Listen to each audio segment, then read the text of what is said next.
Familiar with this? Empire, come on. Alright, so a lot of people have their favorite disadvantage, and it's not unique. It might be spending. Let's say that you want to prevent the federal government from spending and triggering an economic downturn and nuclear war. So the counterplan might read, you know, the U.S. will invest in this hot stock and revitalize itself, or the U.S. will take a loan from somebody and revitalize itself. As the counterplan text, they might say, oh, I'm stumbling across something else too. They might say, and not lift the embargo.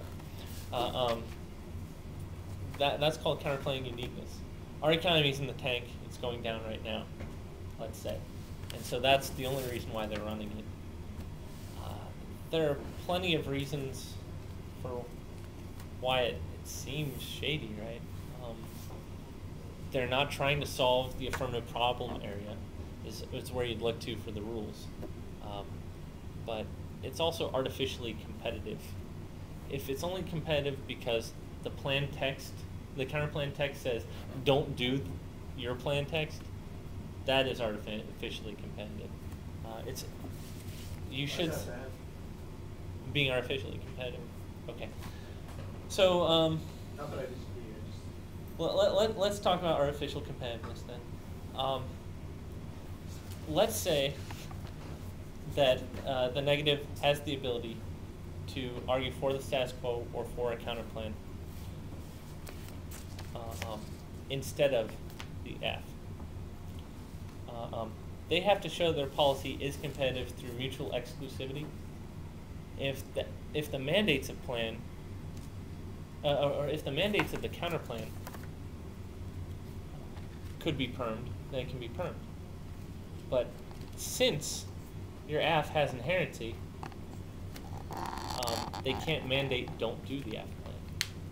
So you might want to say that it's functionally impossible in virtue of inherency.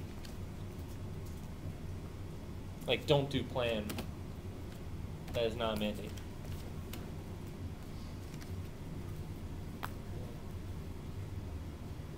You might want to say it's fiat abuse.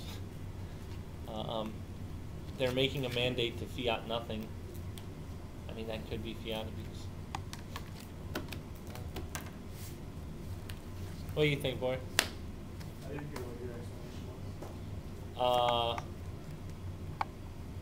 It's impossible to have an actionable mandate to do the don't do plan part. Because that is the same as the status quo. The only part that would be competitive is the extra part that you can perm. It's pretty abusive when they do that. You guys worried about hitting any particular counterplans? I mean, if somebody runs the hugs counterplan and they say, don't do plan, we'll have everybody in the world hug each other instead. It solves all case. It's mutually exclusive because you can't cast a vote while you're hugging. I mean, do you know what you do against that? Instead, just laugh and shame it down. Anyway? I mean, just add the hugs.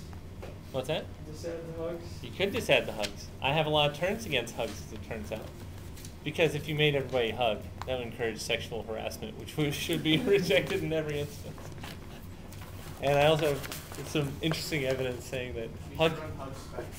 Is it the pat the back hug? Is it the 3 seconds of hold hug? Is it the grab the ass and hug? You know what? The hugging turn for harassment, it says hugging can be awkward because not everybody knows how to approach a hug. That's perfect, man.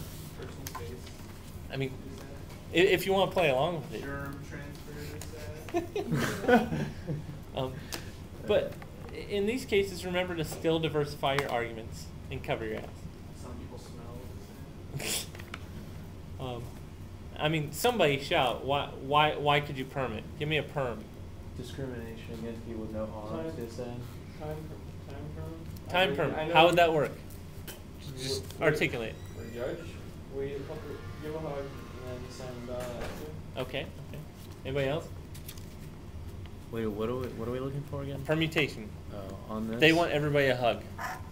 and they say it's mutually exclusive because you cannot pass plan while hugging.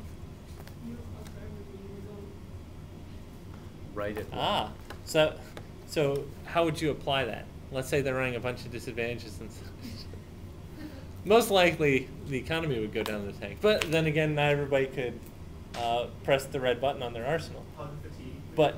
But everybody would die of starvation. Right. If they can't vote, they can't eat. Perm. Somebody give me a perm to this. Are you seriously going to say that hugging is competitive with a plan to lift an embargo? Nobody's going to say perm, hug, and vote at the same time. It's just a blind assertion that you can't, right?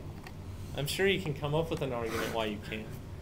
I mean, when they give you reasons for why they're mutually exclusive, they can be wrong, and they can be waiting to be called out. Just like when they give reasons for why their counterplan is non-topical, they can be very wrong. You could have hit them the previous round where they're running that case as their affirmative and giving explanations for why they're topical.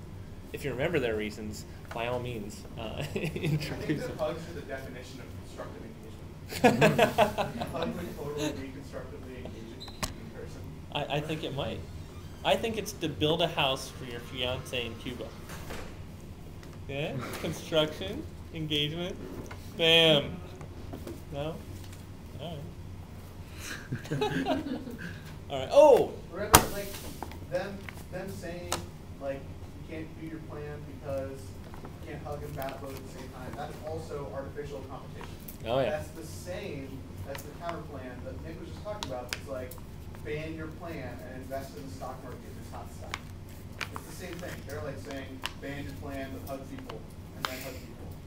Right? That's what they're saying, but they're just finding a cuter, more hilarious way of saying that.